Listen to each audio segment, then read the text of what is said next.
नमस्कार, मी स्मिता गाळे। आज 8 मार्च जागतिक महिला दिन। DSK विश्व ज्येष्ठ नागरिक संघातर्फे व आमच्यातर्फे महिला दिनाच्या हार्दिक शुभेच्छा। स्त्री घराबाहेर पडायला लागून शिकून अधिकाराची पदे भूषवायला लागली त्याला बराच काळ लोटला। यंत्रयुगापासून स्त्रीच्या आत्मनिर्भरतेचा प्रवास सुरू झाला, तो आजही चालूच आहे। परिस्थिती हळूहळू सुधारते आहे। बऱ्याच ठिकाणी जगभरातच स्त्रीला उपेक्षित ठेवले गेले। अशा स्त्रियांचा बौद्धिक विकास, आर्थिक विकास झालेला दिसला तरी कितीतरी ठिकाणी केवळ ती स्त्री आहे म्हणून तिच्या अनेक संधी नाकारल्या। स्त्री आहे म्हणून अनेक बंधने येतात। बरेच वेळा याची सुरुवात कुटुंबापासूनच होते आणि शेवट तिच्या कार्यक्षेत्रात तिला डावलण्यात होतो आणि मग इतकी मानसिक कुतरओढ होते की तिचा विकासच थांबतो। अशा वेळी मग तिचा आत्मविश्वास जागा करण्यासाठी महिला दिन साजरा करण्याची गरज भासते। अनेक कर्तबगार महिलांचे आदर्श, त्यांच्या यशोगाथा या निमित्ताने समोर ठेवल्या जातात आणि मग सुरुवात होते अगदी पार वेद काळातल्या स्त्रियांपासून। त्या काळातल्या अनेक स्त्रियांमधली विद्वत्ता, प्रतिभा पाहून, त्यांच्यातला आत्मविश्वास पाहून आपली मान अभिमानाने उंचावते। ह्याच स्त्रियांचे आदर्श पुढील काळातील भारतीय स्त्रियांनी ठेवले।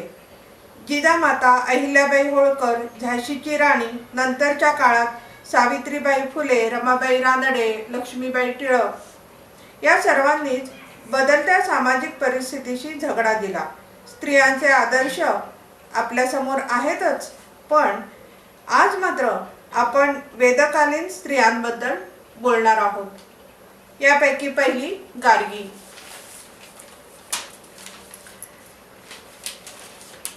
गार्गी वैदिक काळात तत्वज्ञानी व महान विदुषी म्हणून गौरवल्या गेलेल्या स्त्रियांपैकी एक नाव आहे गार्गी। त्या काळात गार्गीचे स्थान उच्च दर्जाचे होते। विद्वान स्त्रीला ब्रह्मवादिनी म्हणत। विदेह राजा जनक शालांक हे मोठे विद्वान सत्संगी होते। ब्रह्मवेत्त्या विद्वानांना एकत्र आणून त्यांचा संवाद घडवण्यासाठी ब्रह्मपरिषदेचे आयोजन ते करत।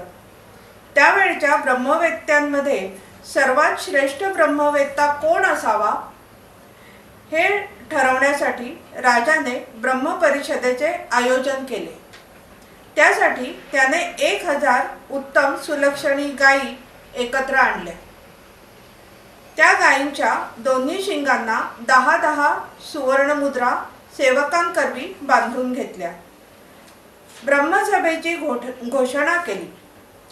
जमलेल्या विद्वानांना उद्देशून ते म्हणाले, आपल्यापैकी जो कोणी सगळ्यात विद्वान असेल त्याने या सर्व गायी शिंगांना बांधलेल्या सुवर्णमुद्रांसकट आपल्या घरी घेऊन जाव्यात।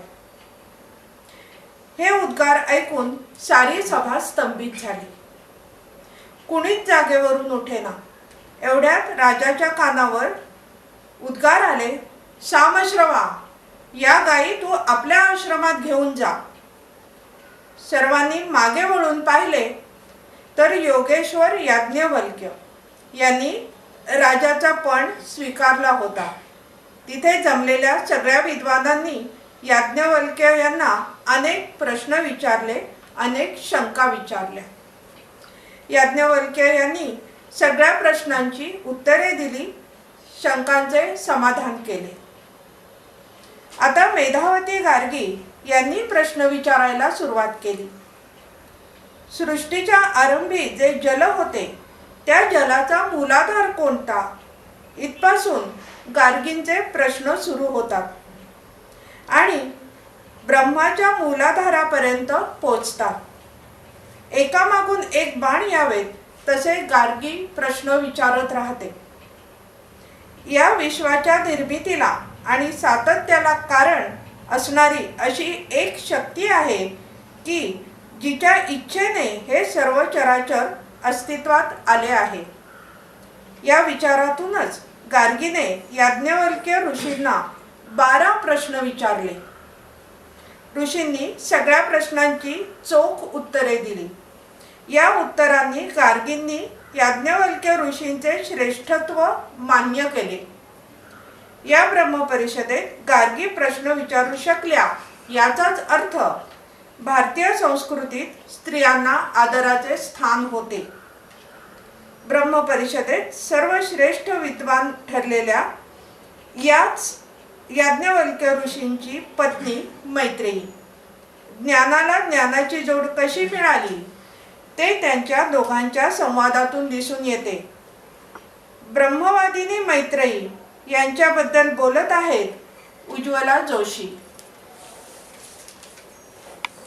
मैत्रेयी ब्रह्मसभेत सर्वश्रेष्ठ विद्वान ठरलेल्या याच याज्ञवल्क्य ऋषींची पत्नी मैत्रेयी. ज्ञानाला ज्ञानाची जोड मिळाली होती. याज्ञवल्क्य आणि मैत्रेयी यांच्या संवादातून मैत्रेयीची वैचारिक प्रगल्भता दिसते.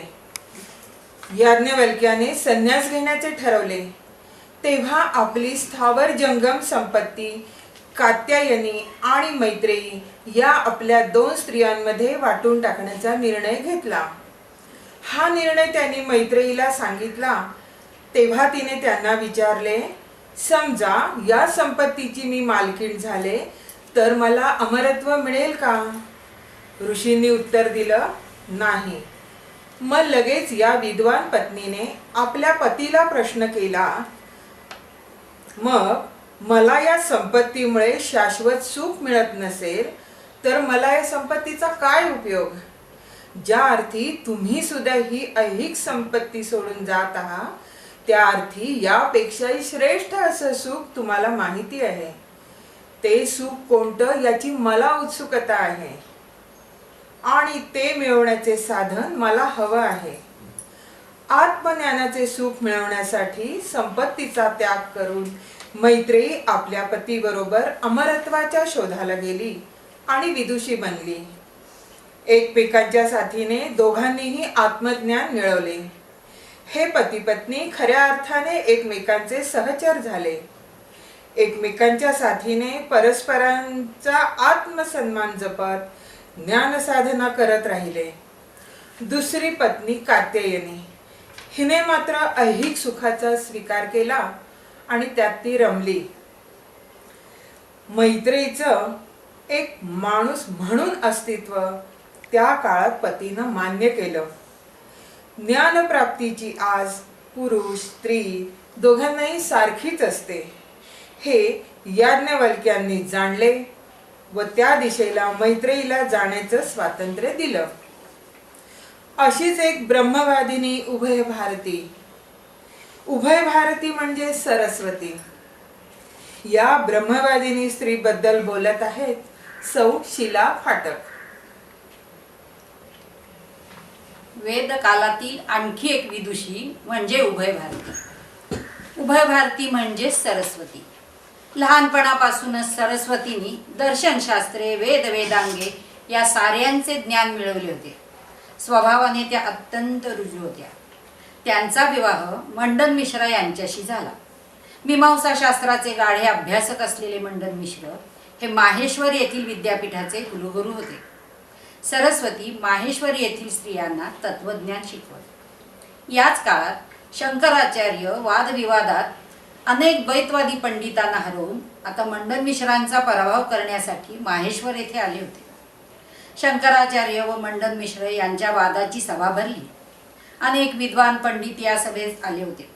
परंतु यात वादविवादाचा अंतिम निकाल कोण देणार याबद्दल काहीच ठरले नव्हते. या पदासाठी दोन्ही बाजूचे उत्तम ज्ञान असणे आवश्यक होते. अशीच व्यक्ती निष्क्रियतेने न्याय देऊ शकते. शेवटी सरस्वती यांची या पदासाठी निवड केली गेली. मंडन मिश्रांनी कर्मकांड तर शंकराचार्य यांनी अद्वैत तत्व मांडण्यास सुरुवात केली. चर्चा बराच काळ सुरू राहिली. दोघेही वादात हार मानत नव्हते. शेवटच्या टप्प्यात मात्र शंकराचार्य यांनी अद्वैत तत्वज्ञान सोदाहरण स्पष्ट केले. यावर मंडन मिश्र यांनी कोणताही आक्षेप घेतला नाही व ते पराभव मान्य करणार इतक्यात थांबा असा सरस्वती यांचा आवाज सर्वांना ऐकू आला. पत्नी हे पुरुषाचे अर्धांग आहे. आचार्य, आपण मला वादात पराभूत केल्याशिवाय माझ्या पतींचा पूर्ण पराभव होऊच शकत नाही. आचार्यांनी ते मान्य केले. चर्चा पुढे सुरू झाली. सरस्वतीने द्वैतवादावरून ही चर्चा अतिशय कल्पकतेने कामशास्त्रावर नेली. शंकराचार्य यांनी कामशास्त्राचा अभ्यास केला नसल्याने अभ्यासासाठी 6 महिन्यांची मुदत मागितली. 6 महिन्यानंतर आचार्यांनी राहिलेला वाद सरस्वती बरोबर पूर्ण केला. आज आपल्याला या गोष्टी अविश्वसनीय वाटतात खऱ्या, पण याचे उल्लेख आहेत. स्त्रिया कितीही आत्मनिर्भर महत्वाकांक्षी होत्या हे यावरून दिसून येते. ज्ञान प्राप्त न केलेल्या परंतु सेवाव्रती असलेल्या स्त्रिया म्हणजे शबरी आणि भामती, त्यांच्याबद्दल बोलत आहेत तेजस्विनी शिरोडकर. याच काळात आणखी 2 स्त्रिया अशा होऊन गेल्या ज्या सेवाव्रती होत्या. त्यांनी ज्ञानप्राप्ती केली नाही तरी सुद्धा त्यांना तेवढाच मान समाजाने दिला. या दोघीही ज्ञानी ऋषींच्या सहवासात होत्या. त्यांना शिक्षण घेणे अशक्य नव्हते, पण त्यांनी सेवाव्रतच स्वीकारले. सेवा भक्ती कशी असावी तर शबरीसारखी असावी असे आपण आजही मानतो. रामायणात वाल्मिकी ऋषींनीही शबरीचे वर्णन चारुभाषिणी असे केले आहे. शबरी ही भिल्ल स्त्री. लहानपणापासून पशुपक्ष्यांबद्दल भूतदया त्यांच्या ठायी होती. शबरी वयात येताच तिचे लग्न लावायचे असे वडिलांनी ठरवले. लग्नाची सगळी तयारी झाली होती. भिल्ल जमातीत लग्नाच्या वेळी पशुबळी देण्याची पद्धत तेव्हा रूढ होती. या प्रथेला शबरीने कडाडून विरोध केला. त्यांच्या विरोधाला न जुमानता घरातल्यांनी पशुबळीची तयारी चालूच ठेवली.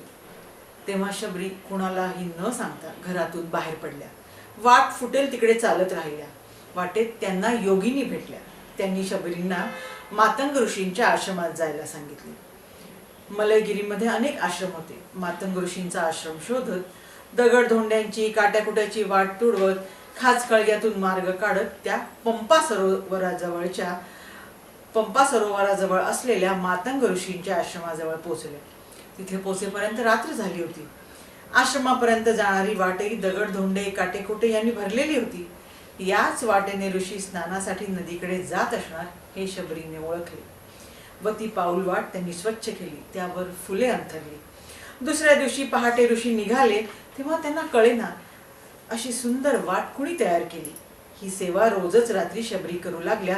तेव्हा आश्रम कुमारांना ऋषींनी शोध घ्यायला सांगितला. त्यांना शबरी सापडल्या. ते शबरीला आश्रमात ऋषी मातंग यांच्याकडे घेऊन गेले. शबरीला ऋषींनी तिथेच राहण्याची परवानगी दिली आणि राममंत्राची दीक्षाही दिली. शबरी तिथेच राहून आश्रमाची स्वच्छता, परिसराची स्वच्छता, पशुधनाची काळजी घेणे अशी सेवा करू लागल्या व कामे करताना अखंड रामनामाचा जप करू लागल्या. मातंग ऋषींच्या पश्चात त्या तिथेच राहिल्या. तुझा रामनामाचा जप असाच चालू ठेव, भगवंत तुला सगुण रूपात दर्शन देतील असे ऋषींनी तिला सांगितले. पुढे श्रीरामांनी खरेच तिला दर्शन दिले. शबरी सारखीच सेवाव्रती अशी आणखी एक स्त्री म्हणजे भामती. भामती या ऋषी पत्नी होत्या.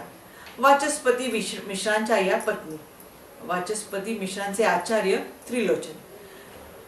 त्रिलोचन यांनी वाचस्पतींना ब्रह्मसूत्रांवर टीका लिहिण्याची आज्ञा केली. आपली कन्या भामती हिचा विवाहही त्यांच्याबरोबर लावून दिला. अल्पावधीतच आचार्य त्रिलोचन यांचे निधन झाले. ब्रह्मसूत्रांवर टीका लिहिण्याचे काम वाचस्पतींनी सुरू केले. फक्त स्नानादी कर्मे व भोजन या गोष्टींसाठीच ते खोलीतून बाहेर येत असत. भोजनाच्या पाटावर भोजन मांडलेले दिसले की ते भोजन करत आणि भोजन झाल्यावर आपल्या खोलीत जाऊन लिखाण करत असत. असं अनेक दिवस चाललं. रात्र, महिने, वर्षे निघून गेली. 36 वर्षानंतर ग्रंथाच्या टीकेतील शेवटचा श्लोक लिहून पूर्ण झाला तेव्हा भामती त्यांना दिव्याची वात बदलताना दिसली. तेव्हा वाचस्पतींनी आपल्या पत्नीला ओळखलंच नाही व त्यांनी विचारलं, देवी, आपण कोण आहात व माझी सेवा का करत आहात? त्यावर भामती म्हणाल्या, मी आपली पत्नी भामती. आपण आपले काम पूर्णत्वास न्यावे. हे ऐकून ऋषी म्हणाले, 36 वर्षे मौन पाळून तू माझी सेवा करीत आहेस. मी तुझा ऋणी आहे. तुझी काही इच्छा असल्यास सांग. भामतीने काहीच मागितले नाही. वाचस्पतींनी मात्र 36 वर्षे अखंड लिहिलेल्या या टीका ग्रंथाला भामती टीका असे नाव दिले. स्त्रीच्या श्रमाला दिलेली प्रतिष्ठा, तिच्या सेवेचा असा सन्मान आणि स्त्री ही सुद्धा आपल्यासारखीच माणूस आहे हे जाणून तिला दिलेली माणुसकीची वागणूक, हे सारे बघितले की अशा महान स्त्रियांचे स्मरण आणि सन्मान करावासा वाटतो. आणि म्हणूनच हा महिला दिन साजरा करावासा वाटतो. आम्हा सर्वांतर्फे आपणा सर्वांना महिला दिनाच्या हार्दिक शुभेच्छा. धन्यवाद.